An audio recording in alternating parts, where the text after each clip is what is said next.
So I heard a song the other day that objectified women in every way. That doesn't narrow it down much, but it was pretty depraved. The feminists are probably still rolling in their graves that see it reduce people to parts, objects to be acquired, turn hearts and minds into mere things to be desired, and as parts of my body were assessed and sized, I thought, what a way to be dehumanized, and these artists seem to be playing a game of how many times they can call us the wrong name. Because I'm not a dime, those come a dozen. No, I'm really not interested in all your lovin'. I'm not your shorty, your hoe, your trick, your baby, lady, girl, or chick. I mean, can someone explain to me how this counts as music when you chant, you pant about windows and walls? Talk about a woman like she's a thing to be mauled.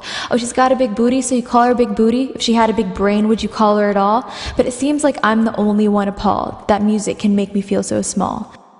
You may think they're just words. That doesn't give them immunity. Words start wars and break spirits. They're still used with impunity. Just imagine a young girl, smart, funny, well-rounded, walks into a club and finds herself surrounded by men acting like they've got something to collect. They're just listening to the words that tell them that she's an object, and her objections catch in her throat as she gets harassed unchecked, treated with disrespect. She's caught in the middle, and the lady doth protest too little. A few words have made her think she's brittle.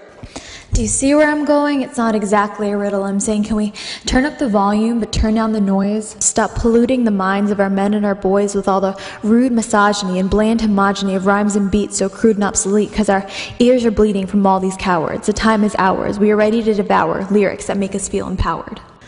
Yeah, I watched a video the other day of my girl, Beyonce. She was draped in feathers and furs and things, exaggerated makeup and big chunky rings. She was dancing in the desert, hair whipping wild, and I thought to myself, what does this look like to a child? To see a woman belt about her power while thrusting her hips to and fro. How will she know she can wear the pants in the house when her idol doesn't wear them in a video? I mean, on so many levels it makes me go ballistic that we've consented to be portrayed as animalistic. Because on one hand you're exotic, you're fierce, do no wrong. On the other you're a female dog in every song.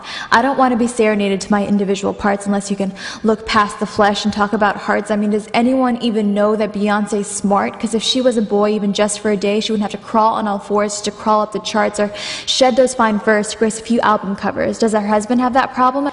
Apparently he's got 99 others. And it sounds dramatic. Maybe my skin should be tougher, but consider the history of women of color, not valued as wives or sisters or mothers, but used by men as unwilling lovers. When you think of the slaves who were used like instruments, you realize that society is progressing by mere increments. Just imagine the bodies covered in raw welts and tell me it's okay when black women are dressed in animal pelts. All those women who paid with their bodies to survive 200 years later are portrayed as sex-crazed and deprived. Please forgive me if I think music needs to be revived. I mean, can we turn up the volume but turn down the noise? Stop polluting the minds of our men and our boys with all the rude misogyny and bland homogeny of rhymes and beats so crude and obsolete, because our ears are bleeding from all these cowards. The time is ours. We are ready to devour lyrics that make us feel empowered. So I heard a song that caused me pain. The words were bordering inhumane, because I'm not accustomed to boys yelling at me. Never had to face boys telling me to smack that, shake that, beat that up. Those aren't the ideas of love with which I grew up. Maybe the whole concept is new to me, but then he started whispering what he'd do to me in a place where no one else could see, without even asking if I'd agree, and I really had to strain to hear. The words came fast and disappeared. They were drowned out by good music, I'm not gonna lie, because good beats are the noise behind which singers hide as they beat a woman up inside. It's easy to do once we've been dehumanized, and the devil's greatest aid is my greatest frustration. It's the most common appellation to sweep the nation, rhymes with which I'll leave it to your imagination. And you may think there's no correlation. But when a man loves a woman who won't love him back, what if his first instinct is to attack? He's got lyrics and blood pounding in his ears, and a helpless woman faces her worst fears. She's smacked, shaken, beaten, torn apart. Against all odds, his bite's as bad as his bark. He causes the kind of pain that leaves a mark, and before he leaves, he turns to say his parting word. It's on the tip of his tongue, comes out unslurred, might have been left unsaid if it had been left unheard, but it's been so programmed he doesn't twitch. His mouth fills with venom, and he spits out, "Bitch." What can she do to ease her strife? Every song on the radio is a soundtrack to her life.